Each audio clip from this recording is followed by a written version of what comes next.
பொங்கல் சாப்பிடணும்னு ஆசையாக இருக்குது, ஆனால் ஜீரணமாக மாட்டேங்குதுன்னு சொல்கிறவங்களுக்கு இந்த மல்லி பொங்கல் செஞ்சு கொடுத்து பாருங்கள். செம்ம டேஸ்ட்டாகவும் சீக்கிரமும் ஜீரணம் ஆகிடும். இது செய்கிறதுக்கு 1 கப் அளவு பச்சரிசி, 1/2 கப் அளவு பாசிப்பருப்பு 1/2 மணி நேரம் ஊற வச்சுடுங்க.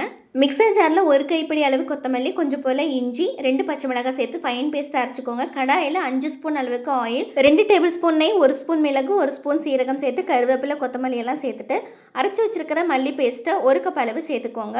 இது கூடயே தேவையான அளவு சால்ட் சேர்த்துட்டு 1 கப் அளவு அரிசிக்கு 5 கப் அளவு தண்ணி சேர்த்திங்கன்னா பர்ஃபெக்டான டெக்ஸ்சரில் உங்களுக்கு கிடைக்கும். மல்லி பேஸ்ட்டு சேர்த்து 1 கப்பையும் இந்த மெஷர்மெண்ட்டில் சேர்த்துக்கோங்க. இப்போ நல்லா வாஷ் பண்ண அரிசி இதில் சேர்த்துட்டு குக்கரில் வச்சிங்கன்னா 4லேருந்து 5 விசில் விட்டுக்கோங்க. இந்த மாதிரி கடாயில் வச்சிங்கன்னா நல்லா சிம்மில் வச்சுட்டு வேக வச்சிங்கன்னா பர்ஃபெக்டாக உங்களுக்கு வந்துடும்.